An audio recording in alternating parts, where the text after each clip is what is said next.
Bonjour à tous, bienvenue dans ce tour d'horizon de l'actualité. Agenda chargé pour le chef de l'État ce lundi. Alassane Ouattara a reçu en audience le président de la Grande Assemblée nationale de Turquie. Les deux hommes ont parlé coopération. Le chef de l'État a ensuite échangé avec la présidente du Sénat du Canada. La reine des Belges était également à la présidence de la République.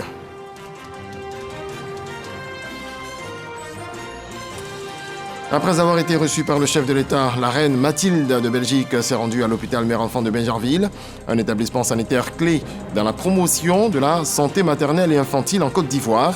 Accompagnée de la première dame, Dominique Ouattara, elle a pu constater les avancées dans le domaine de la santé dans cet hôpital. Et puis en sport, taekwondo, les athlètes qui prendront la route pour les Jeux Olympiques de Paris sont connus. Au nombre de 3, ils viennent d'être présentés au cours d'une conférence de presse par le président de la fédération, Maître Jean-Marc Yassé.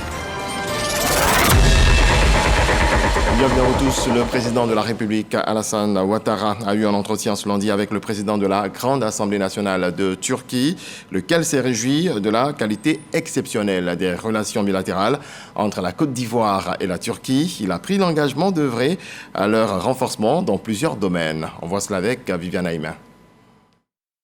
Le président de la République, Alassane Ouattara, en phase avec son homologue turc, Recep Tayyip Erdogan, pour soutenir la cause palestinienne face à la terrible répression israélienne sur Gaza depuis l'attaque du 7 octobre 2023 du Hamas contre Israël. C'est l'information majeure qui est ressortie de l'entretien que le président de la République, Alassane Ouattara, a accordé ce lundi 4 mars au président de la Grande Assemblée nationale de Turquie en visite de travail à Abidjan. Les questions de coopération ont également été abordées, la Côte d'Ivoire étant le plus important des partenaires commerciaux de la Turquie en Afrique francophone subsaharienne. Nous avons traité des sujets bilatéraux concernant Turquie et la Côte d'Ivoire. Entre les deux pays, nous allons travailler ensemble pour renforcer les relations économiques, les investissements, la culture, l'éducation, le tourisme. Et nous allons aussi travailler pour augmenter le volume de commerce de 600 millions de dollars qui existe entre nos deux pays actuellement. Nous avons exprimé notre détermination du côté ivoirien et du côté turc à faire augmenter ce volume de commerce. Monsieur le Président a aussi exprimé son appréciation et a présenté ses remerciements concernant le positionnement de notre président de la République, M. Recep Tayyip Erdogan, du position de leadership et des idées qu'il défend dans l'arène internationale. Nous avons aussi eu l'occasion de discuter sur les solutions, sur ce qui peut être fait pour soutenir la cause palestinienne et pour mettre fin aux crimes contre l'humanité commis par l'Israël. Et nous avons discuté de ces sujets-là dans un cadre où nous savons qu'il y a eu une demande de la République de l'Afrique du Sud à La Haye, à la Cour pénale internationale. Et nous avons aussi discuté de la façon dont nous pouvons bâtir un système international qui serait beaucoup plus juste que le système actuel qui existe. Dans une perspective de gagnant-gagnant, nous voulons continuer à collaborer étroitement avec tous les pays africains et nous pensons que la Côte d'Ivoire est le pays le plus important qui offre un potentiel de développement dans la sécurité et dans la stabilité. La Côte d'Ivoire est membre depuis l'année 2002 de l'OCI, l'Organisation de la coopération islamique, importante organisation dont la Turquie est membre fondateur. Restant sur place ce lundi, le chef de l'État a également reçu la présidente du Sénat du Canada, Raymonde Gagné, en visite officielle en Côte d'Ivoire.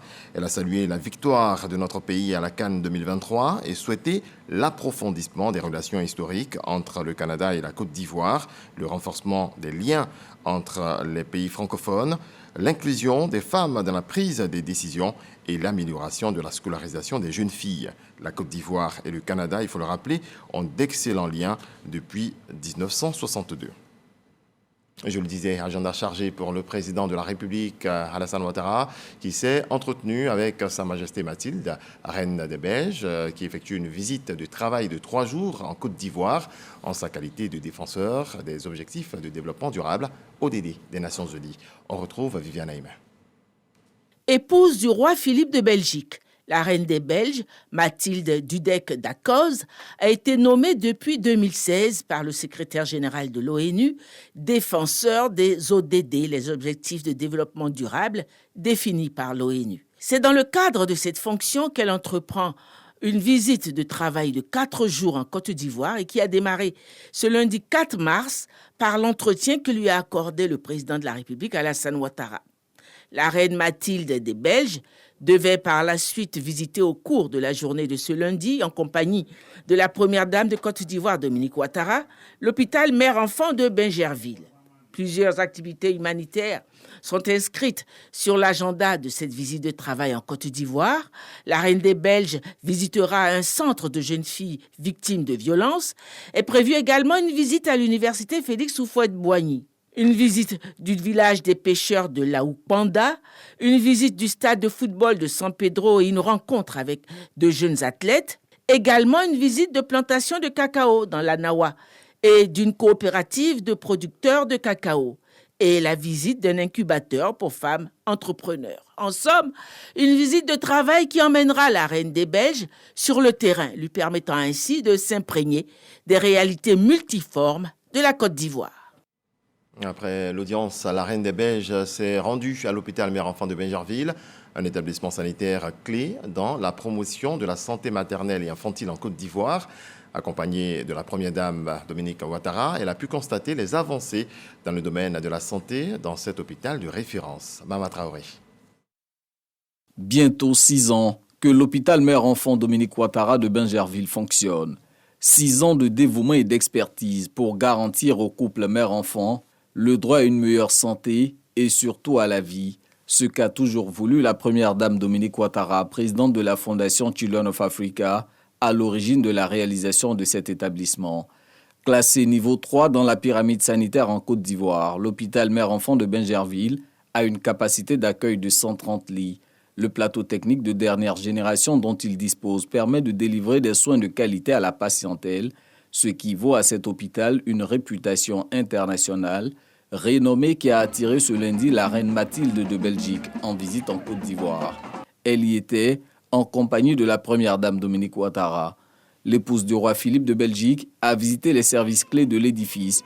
Des consultations pédiatriques, la délégation s'est arrêtée en néonatologie avant de découvrir l'aile dédiée à l'oncologie pédiatrique où sont pris en charge les enfants atteints de cancer. Partageant la cause de la santé maternelle et infantile dans le cadre de son engagement en faveur de la réalisation des ODD, Objectifs de développement durable, la reine Mathilde de Belgique s'est dite édifiée par l'œuvre accomplie par la Fondation Children of Africa. Elle n'a pas manqué de féliciter et d'encourager Dominique Ouattara, l'initiatrice. L'hôpital mère-enfant de Bingerville poursuit son action. Avec les recettes engrangées lors du dernier dîner de gala de bienfaisance, la Fondation Children of Africa prévoit de bâtir une nouvelle aile dédiée à la prise en charge des enfants malades du cœur. Et la reine des Belges, Mathilde Dudek, a rencontré également ce lundi à Abidjan Plateau les agences du système des Nations Unies en Côte d'Ivoire en sa qualité de défenseur des objectifs de développement durable. Les échanges ont porté sur la mise en œuvre des ODD au niveau du gouvernement ivoirien et l'accompagnement des Nations Unies sur les politiques de développement durable. Autre volet de l'actualité, formé sur une période de 12 mois, 60 auditeurs embarqués pour recevoir les Masters 3 ES, diplôme en gestion des infrastructures routières. C'est une formation qui vise à mieux entretenir les routes dans le cadre du programme Compact Côte d'Ivoire. 20 diplômés présentés à Cocody lors d'une cérémonie de graduation. Jean-Michel Aquadio, Dangui. 537 millions de dollars, soit plus de 322 milliards de francs CFA, le don du gouvernement américain à la Côte d'Ivoire. Destiné à accroître les compétences pour l'employabilité, à améliorer la fluidité routière dans le Grand Abidjan et la zone portuaire, Le programme Compact permet d'outiller 60 auditeurs en vue d'un meilleur entretien des infrastructures routières. 20 auditeurs déjà diplômés du Master 3 ES, ingénierie, économie, environnement et social. Notre formation qui constitue pour le secteur des infrastructures routières un gain en personnel qualifié capable de contribuer avec efficience à la conception, à la construction, à la gestion et à la maintenance des infrastructures routières en Côte d'Ivoire. Nous, auditeurs de la première cohorte de ce master, sommes honorés. Ce master est un nouveau maillon dans l'écosystème de nos offres de formation du supérieur. Et ce master est à saluer dans la mesure où il va contribuer sans aucun doute à faire en sorte que notre système d'enseignement supérieur de recherche scientifique joue effectivement son rôle de socle du développement. Réel honneur d'être marraine de 20 diplômés dont ces professionnels qui vont gérer, qui vont garantir la durabilité de ce programme pour la Côte d'Ivoire et aussi pour la région entière. La deuxième et troisième promotion en cours de formation repartiront elles aussi avec un double diplôme. Le master professionnel délivré par la Côte d'Ivoire et un diplôme d'études supérieures spécialisées de Polytechnique Montréal. La Côte d'Ivoire assure la présidence de l'EPC, l'Union parlementaire des États membres de l'Organisation de la coopération islamique. Adama Bictogo, président de l'Assemblée nationale ivoirienne, vient d'être désigné nouveau président de l'UPC pour un mandat d'1 an. Il succède à son homologue algérien, Konaté Moussa. Adama Bictogo, nouveau président de l'UPC, Union parlementaire des États membres de l'Organisation de la coopération islamique. Le président de l'Assemblée nationale succède au président du Parlement algérien, Ibrahim Bougali, pour un mandat d'1 an.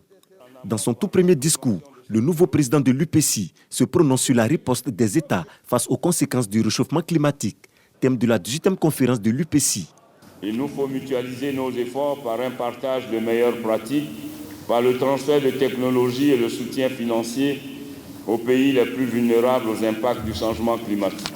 Comme nous pouvons le constater, les défis posés par le changement climatique sont immenses, mais ils sont loin d'être insurmontables.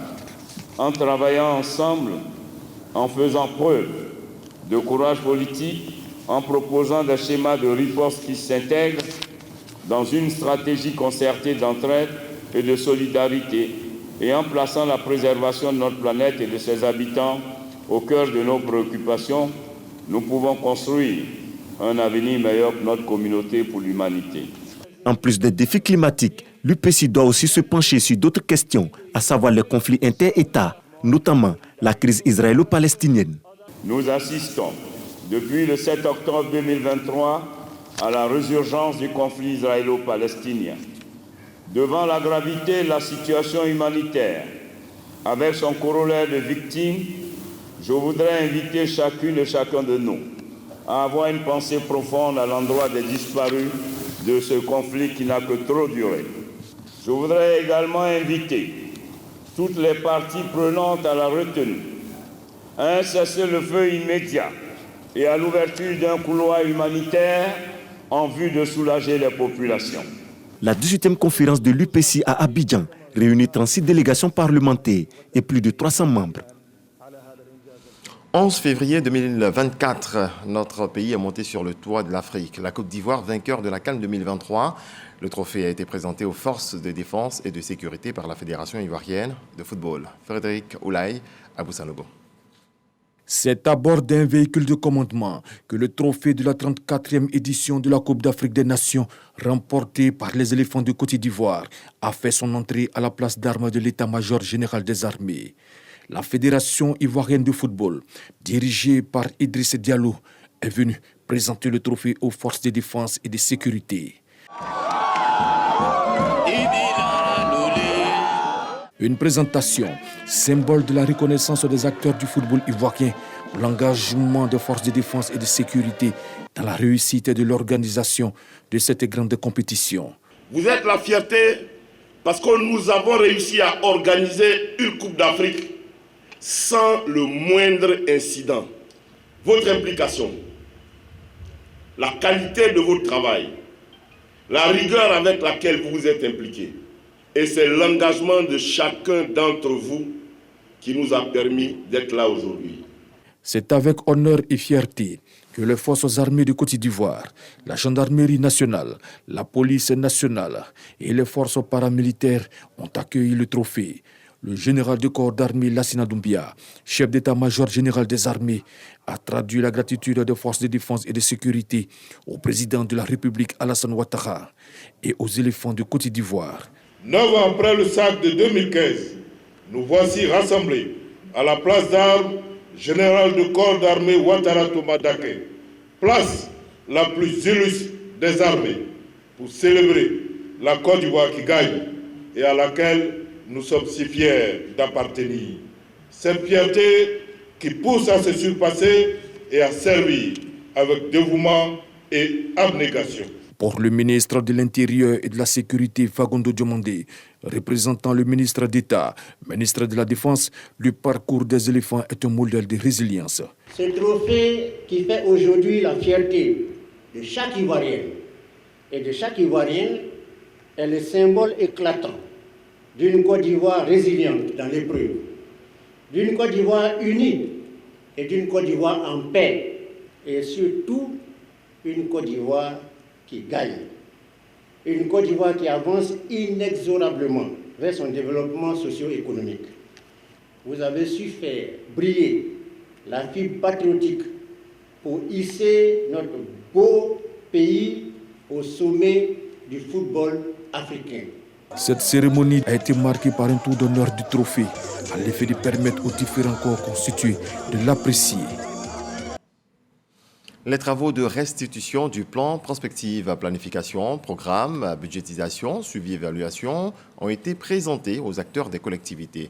Cet instrument de modélisation du développement a été expérimenté dans la région de Moronou. Ce plan a été présenté par le programme de gestion de la politique économique. On voit les détails avec Frédéric Oulaye et Abdoulaye Koné. En présence des élus locaux, les auditeurs de la 23e promotion du programme GPE Abidjan ont présenté le plan de développement des collectivités. Un plan élaboré à partir de scénarios tendanciels et alternatifs. Il devrait permettre aux acteurs du développement local de garantir un mieux-être à leurs administrés. Il s'agit de présenter les différentes stratégies, les stratégies de la région, les décliner en actions et décliner ces actions-là en projets et puis leur donner un coût. Parce que quand vous allez négocier le financement de vos projets, il faut bien l'évaluer, le présenter aux bailleurs potentiels. S'ils ont ce document-là, ils pourront facilement le présenter aux bailleurs potentiels pour avoir des financements. Ensuite, suivre effectivement leur réalisation pour nous assurer que ces actions que nous avons identifiées ont été réalisées. C'est la région du Moronou qui a été choisie pour la mise en œuvre de cet instrument destiné à penser le développement des communes et des régions de notre pays. Madame la Présidente et son équipe vont s'appuyer sur ce document-là, accompagné par ses experts, par ses auditeurs, pour la mettre en pratique. Donc naturellement, comprenez que le besoin existe et aujourd'hui, Carnaval qui nous est donné, on va s'appuyer là-dessus pour développer le Moronou, afin que d'ici 10 ans, on voit déjà le démarrage et en 2050, Moronou soit vraiment compté au plan national, en pleine économie, en plein développement. Parrain de ces travaux de restitution, le représentant de la présidente du Sénat a exprimé les attentes de l'institution en vue de relever le développement des collectivités territoriales. Ce modèle doit être appliqué même aux plus petites communes qui n'ont qu'un village. Et là, au moins, on sait que les acteurs locaux savent où s'orienter et quelles seront les retombées plausibles pour la population. Avec pour mission de traduire en acte l'engagement de l'État de Côte d'Ivoire pour le mieux-être des populations. Ce plan, s'il est mis en œuvre, va faciliter la réalisation des projets et des programmes de développement. Ils ont pour mission de favoriser la croissance économique et un développement durable. La Commission nationale du mécanisme d'évaluation par les pairs vient d'installer ces points focaux du district autonome de Yamoussoukro. Ils sont au nombre de 7, tous issus de la société civile. Kader Sogodogo. Ils sont issus de diverses organisations, notamment des jeunes, des femmes du secteur privé, des médias, du monde paysan, des confessions religieuses. Ils sont au nombre de 7. Ils sont désormais les points focaux de la vision de la Commission nationale du mécanisme africain d'évaluation par les pairs dans le district autonome de Yamoussoukro. Contribution à une croissance économique et vecteur d'un développement durable. Les attentes sont connues.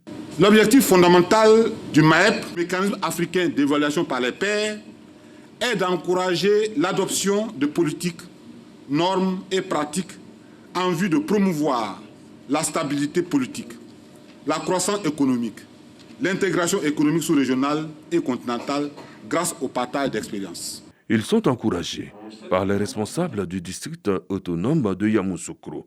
Au plan politique, la consolidation du dialogue politique ainsi que les mesures de grâce présidentielle accordées à ces 51 détenus de la crise post-électorale pourraient être au crédit de vos recommandations. Au plan du renforcement du cadre institutionnel, la création de la haute autorité de la bonne gouvernance, la mise en place d'une plateforme pour dénoncer les actes de corruption dénommés Spacia. Tous ces acquis concourent à la paix si chère au président Félix Houphouët-Boigny et au président Alassane Ouattara.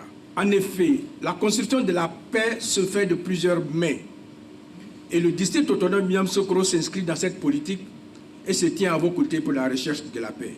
Le mécanisme africain d'évaluation par les pairs est un dispositif de contrôle réciproque visant à favoriser la bonne gouvernance à laquelle les États membres de l'Union africaine adhèrent volontairement.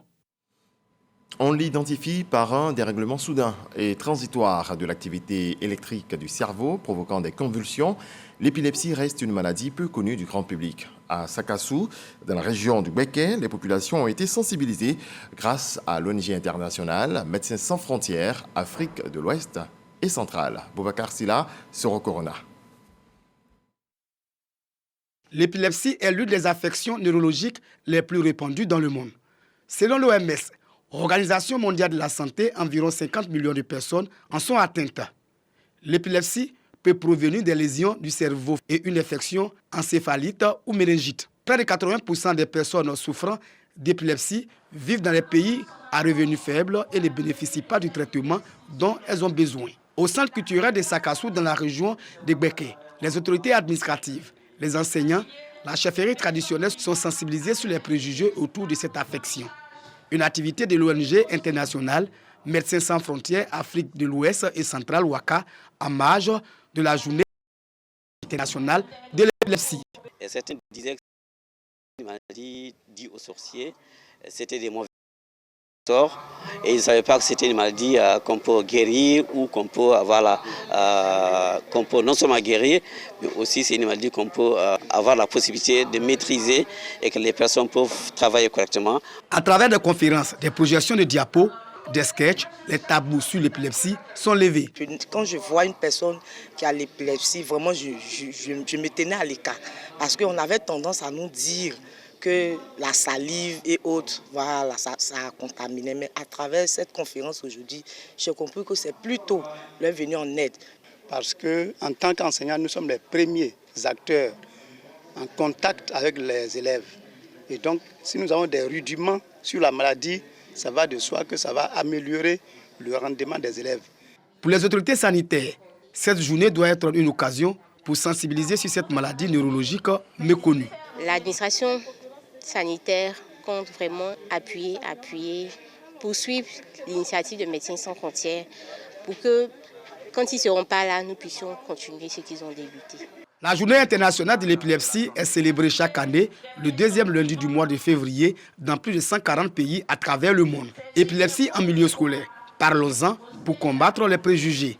C'est le thème de cette célébration. Les douanes ivoiriennes ne baissent pas la garde. Plus de 40 tonnes de marchandises frauduleuses saisies. Il s'agit de 20 tonnes de produits médicaux de qualité inférieure et falsifiés. Également de plus de 20 tonnes de produits divers. Ces marchandises ont été saisies dans la zone est du pays. On voit cela avec Léon Brou. Yopougon, base de l'unité mobile d'intervention rapide en abrégé UMIR des douanes. Des agents en pleine opération de reconnaissance et de dénombrement de marchandises. Plus de 20 tonnes de produits médicaux de qualité inférieure et falsifiés, 240 kg de produits phytosanitaires et plus de 20 autres tonnes de marchandises diverses. Tous des produits illicites d'origine étrangère. Ces marchandises forment le contenu de ce camion saisi par les agents de l'UMIR sur une route reliant l'Indénu et Diablin à la région voisine de Lifou. Nous avons donc rédigé un PV que nous allons rapidement soumettre à l'autorité de sorte à ce que nous puissions déposer auprès de la justice une requête de confiscation afin d'obtenir donc une ordonnance de sorte à ce que ces produits-là puissent être détruits. J'invite les populations donc à dénoncer tous ces agissements-là qui sont contraires donc au développement donc de notre pays, parce que des individus de ce genre-là mettent non seulement en danger la vie des populations, mais également donc l'économie du pays. Ce mastodonte, les éléments de l'UMIR l'appréhendent en stationnement le mercredi 21 février 2024. Interrogé sur sa présence, son contenu et les papiers afférents à sa cargaison, le convoyeur avoue ne pas en détenir. Le camion est donc saisi et convoyé sur Abidjan. Du sport taekwondo, les athlètes qui prendront la route pour les Jeux Olympiques de Paris sont connus au nombre de 3. Ils viennent d'être présentés au cours d'une conférence de presse par le président de la fédération, Maître Jean-Marc Yassé. Les JO de Paris débutent le 26 juillet prochain. Pascal Koné. Cissé Cheikh Salah, médaillé olympique, Ruth Mabi, double médaillé olympique, et Astana Batili sont les 3 taekwondo ivoiriens qui iront défendre le drapeau tricolore au JO de Paris 2024.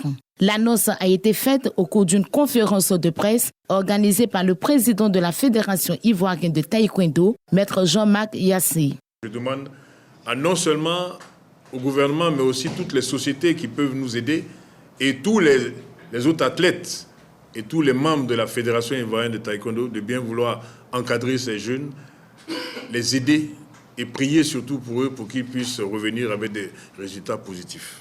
Rapporter d'autres médailles olympiques à la Côte d'Ivoire, tel est le défi que comptent bien relever ces 3 ambassadeurs. Là, on prépare les Jeux olympiques. Mon souhait, c'est de voir toute la Côte d'Ivoire mobilisée autour des athlètes, tous les athlètes qualifiés pour les Jeux olympiques. Donc nous, en tant qu'athlètes, on va tout donner. On va tout donner. Donc on a besoin vraiment du soutien de tout un chacun, de vous également les journalistes, tout ce que vous faites pour nous. Et concernant les Jeux olympiques de Paris, j'aimerais dire aux Ivoiriens que ce n'est pas facile. Comme j'ai dit, ça fait 10 ans que moi et Ruth Bagby, nous sommes sur le toit du monde. Je pense qu'on a tellement eu de médailles d'or que les gens pensent que c'est facile. C'est pas facile. C'est beaucoup de travail, c'est beaucoup d'accompagnement venant du président de la fédération et toute la fédération. Et donc j'aimerais dire aux Ivoiriens qu'on a besoin de... Nous partons aux Jeux olympiques, nous les athlètes on part, la fédération va aux Jeux olympiques, mais on n'aimerait pas être seul aux Jeux olympiques. Paris va accueillir du 26 juillet au 11 août 2024 des milliers d'athlètes qui vont concourir dans 32 disciplines retenues par le Comité international olympique. Les étudiants de l'Institut national supérieur des arts et de l'action culturelle INSAC se frottent aux anciens. Les noms connus dans le théâtre et le cinéma apportent leur expérience aux jeunes apprenants. C'est une initiative de la direction de l'établissement. Ismaël Adeo, Devisoyo. Ils sont des visages bien connus du théâtre et du cinéma ivoirien. Thérèse Tabar, Bienvenue Neba et bien d'autres sont tous réunis à l'occasion de la rencontre des anciens du théâtre ivoirien. Une tribune d'échange organisée par l'Institut national supérieur des arts et de l'action culturelle, INSAC. Ce qu'on veut pour nos étudiants, c'est qu'ils soient demain des entrepreneurs artistiques et cela passe notamment par des enseignements, un partage d'expériences avec les anciens. D'où le sens de cette activité. Pour cette 6e édition, l'activité met en avant l'expérience de Dr Jeanne Bana, première directrice du genre de l'école de théâtre, du cinéma et de l'audiovisuel. J'ai appris à rire en étant à l'école de théâtre.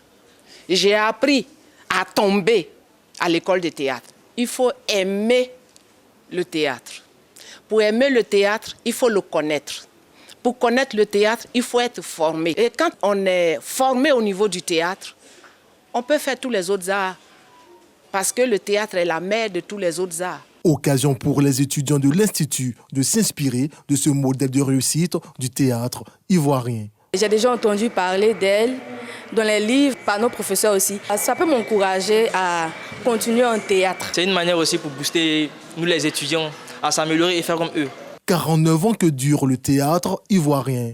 À travers cette action, la direction de l'INSAC entend transmettre la passion de cette discipline aux nouveaux apprenants.